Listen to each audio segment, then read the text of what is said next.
जम्मू कश्मीर में आतंकी गतिविधियों में शामिल लोगों के पास से चीन के झंडे मिले हैं। बारामूला और कुपवाड़ा में प्रदर्शनकारियों के पास से और आतंकियों के पास से चीन के झंडे बरामद किए गए हैं। सर्च ऑपरेशन के दौरान ओल्ड बारामूला के 700 घरों की तलाशी ली गई और 44 संदिग्ध लोगों को हिरासत में लिया गया। सुरक्षा बलों ने इन लोगों के पास से चीन के झंडे, लश्कर-ए-तैयबा और जैश-ए-मोहम्मद के लेटरहेड, मोबाइल फोन और सिम कार्ड्स के साथ दूसरी संदिग्ध चीजें भी बरामद की है। दिल्ली के चिड़ियाघर में बर्ड फ्लू ने दस्तक दे दी है। बर्ड फ्लू की आशंका के चलते दिल्ली जू को बंद कर दिया गया है। चिड़ियाघर के कुछ पक्षियों में H5 वायरस होने की पुष्टि हुई है। बताया ये जा रहा है कि 15 अक्टूबर को चिड़ियाघर में 9 पक्षियों की मौत हो गई थी। जालंधर लैब में पक्षियों का सैंपल जांच के लिए भेजा गया था। वहां से आई रिपोर्ट में बर्ड्स की मौत का कारण बर्ड फ्लू बताया गया है। फिलहाल जू को 3-4 दिन के लिए बंद कर दिया गया है। नेशनल जू अथॉरिटी ने भी जू प्रशासन से इस मसले पर रिपोर्ट मांगी है।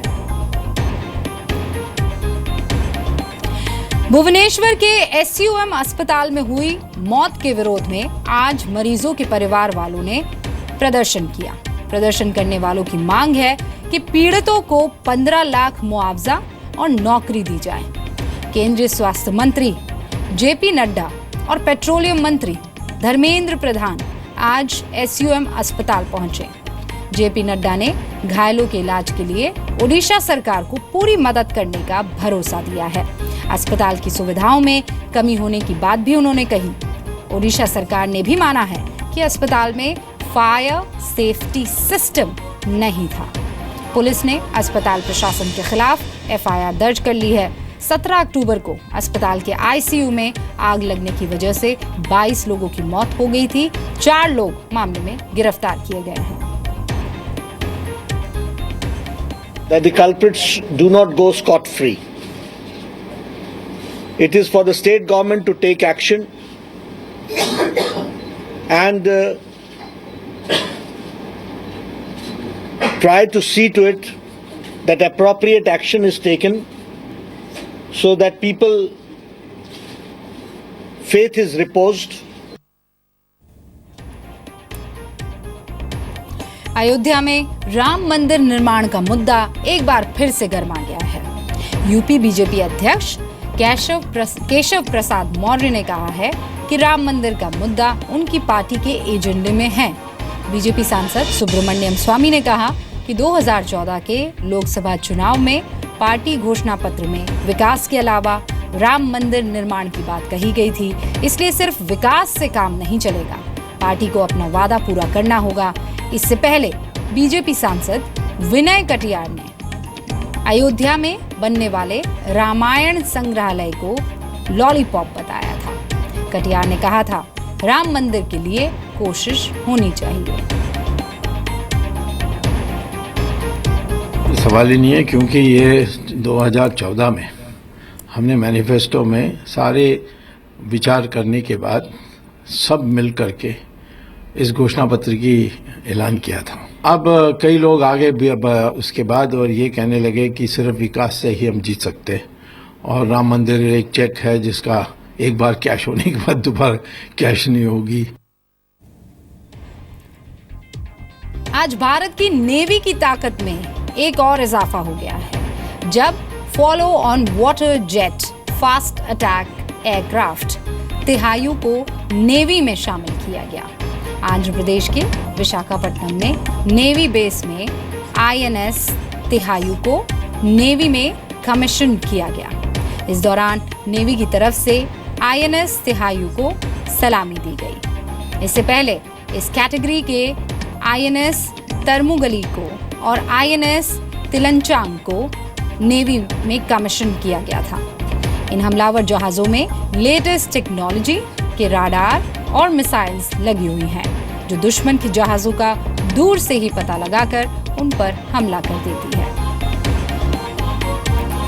खुद को देवी का अवतार बताने वाली सुखविंदर कौर उर्फ राधे मां के खिलाफ दिल्ली के रूपनगर थाने में शिकायत दर्ज करवाई गई है।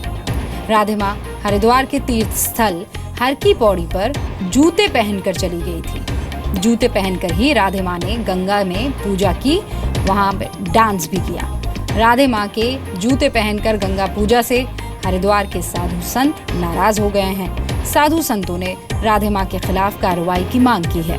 संतों के मुताबिक राधे मां ने जूते पहनकर वहां अश्लील नृत्य किया, उनके खिलाफ कार्रवाई होनी चाहिए। तमिलनाडु में आज कैबिनेट की मीटिंग हुई। मीटिंग के वक्त सीएम जयललिता मौजूद नहीं थी, लेकिन जयललिता की तस्वीर रखकर मीटिंग की गई। कार्यवाहक सीएम पनीर सेल्वम ने मीटिंग की अध्यक्षता की। कहा यह जा रहा है कि इतिहास में पहली बार ऐसा हुआ है कि किसी सीएम की तस्वीर रखकर कैबिनेट की मीटिंग की गई। जयललिता, आपको बता दूं, पिछले 3 हफ्तों से अस्पताल में है। जयललिता की सेहत के लिए लोगों ने अस्पताल के बाहर दुआएं मांगी है, प्रदर्शन किया है और ये दौर जारी है। सीएनजी को 5 राज्यों में मेन फ्यूल बनाने को लेकर नेशनल ग्रीन ट्रिब्यूनल ने नई पहल की है। एनजीटी ने 5 राज्यों से पूछा है कि क्या वो सीएनजी को अपने यहाँ मुख्य ईंधन बना सकते हैं। ये 5 राज्य हैं दिल्ली, यूपी, बिहार, माफ कीजिएगा हरियाणा, पंजाब और राजस्थान। एनजीटी ने 5 राज्यों से सप्लाई डिस्ट्रीब्यूशन को लेकर भी जवाब मांगा है। इस मामले पर petroleum and natural gas regulatory board पूरा विवरण और प्लान जल्द सौंपेगी। 28 अक्टूबर को एनजीटी 5 राज्यों में सीएनजी की सप्लाई व्यवस्था पर एक बैठक करने वाली है। एमपी के खरगोन जिले में रहने वाली 23 मुस्लिम महिलाओं ने ट्रिपल तलाक बैन करने की मांग की है। ये महिलाएं अब ट्रिपल तलाक की प्रथा के विरोध में सुप्रीम कोर्ट जाने की तैयारी कर रही हैं। महेश्वरम नगर में वार्ड नंबर 11 के कुरैशी मोहल्ले में 150 मुस्लिम परिवार रहते हैं, जिनमें से 23 मुस्लिम महिलाएं तलाक के बाद अपने परिवार के साथ रह रही हैं। इनके पास रोजगार नहीं है, इसलिए कुछ साड़ियां बुनकर कुछ दूसरों के घरों में काम करके अपना खर्च चला रही हैं। आंध्र प्रदेश के मेढक में दिल दहला देने वाला एक वीडियो सामने आया है। वीडियो में एक व्यक्ति नदी के तेज बहाव में बहता हुआ दिख रहा है। घटना मंजीरा नदी की है। तेज बहाव के बीच ये व्यक्ति नदी पार करने की कोशिश कर रहा है, लेकिन जैसे ही वो नदी के बीच में पहुंचा, उसका पैर फिसल गया और बहाव के साथ नदी की धारा में बह गया। हालांकि इस दौरान नदी के किनारे पर खड़े लोगों ने उसे बचाने की कोशिश की, लेकिन बचा नहीं पाए। नदी में बहने वाले व्यक्ति की पहचान नहीं हो पाई है। एमपी में एक बार फिर एक अफसर के घर पर छापेमारी में करोड़ों की काली कमाई का खुलासा हुआ है।